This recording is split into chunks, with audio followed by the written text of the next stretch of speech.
À l'ombre de la noble indienne Parsi, Lady Dorabtata. Hier soir, j'avais une visite inattendue. Ah non, ce n'était pas le soir, mais minuit, car le clocher de la cathédrale sonnait.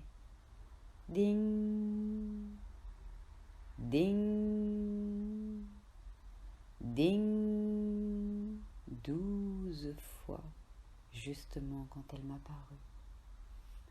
Ma chambre, où j'étais couchée, sans sommeil, les yeux ouverts et mouillés, qui était sombre, tout d'un coup, comme par la lumière éblouissante du soleil d'une zone torride, fut illuminée par son ombre. Oui, c'était elle. Je l'ai reconnue comme si elle avait été le soleil brûlant, ou le soir, sans crépuscule, ou sans aube l'aurore de son mystérieux pays tant aimé de moi. Mais cette lumière céleste, d'où vint-elle? De la vie ou de la mort? Ce n'était pas de ses boucles d'oreilles, ni de son collier ou de son diadème, non plus des bracelets autour de ses bras nus, même pas de sa ceinture qui enlaçait sa taille, de ces bijoux merveilleux dont elle était parée une nuit, mais pas ce minuit. Ce n'était pas de son sari rouge de soie, orné de perles de leurs eaux bénies et des pierres précieuses de leurs montagnes sacrées, car à minuit passé, il était remplacé par un morceau de toile blanche, son suaire, son front, autrefois si serein, était pâle comme la flamme d'un cierge ou du feu du bois de santal, du feu sacré dans son temple qui ne s'éteint pas. Ses yeux noirs et humides comme des olives mûres, purs comme ceux de la mère de notre Seigneur, étaient voilés du voile du trépas. Impassible, muette, immobile, sans le sourire qui m'enchantait autrefois, sans la voix qui m'enivrait auparavant, sans la démarche qui me ravissait alors, elle était humble devant celle par laquelle elle fut dépouillée de tout, devant la mort. Dans ma chambre brillante régnait le silence du tombeau. J'étais sans voix, elle demeurait muette. J'étais comme clouée, elle restait immobile.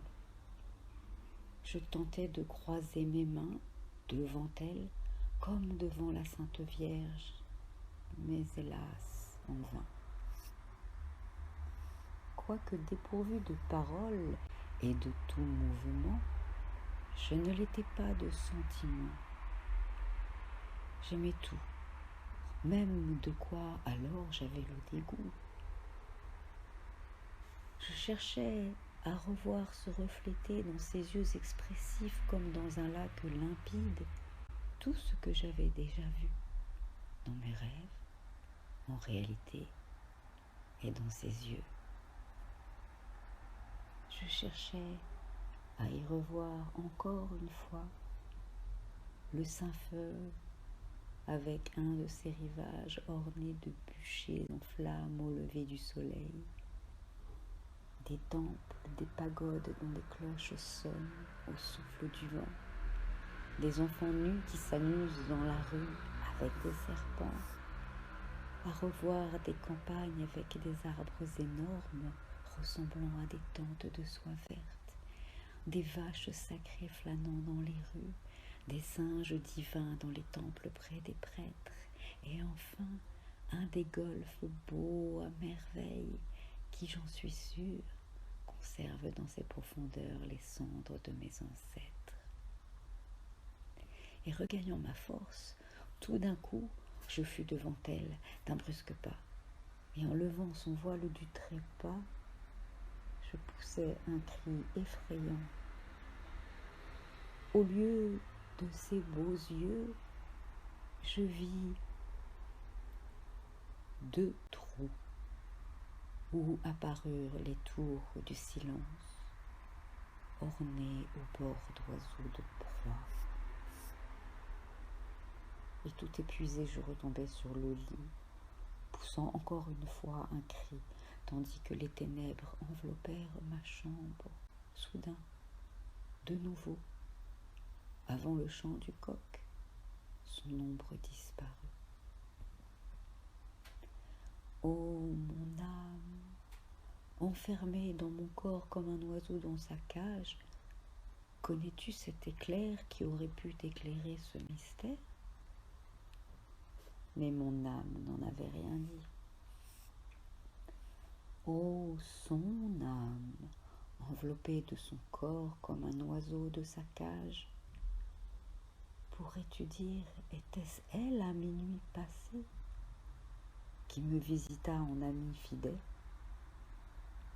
Et son âme me répondit,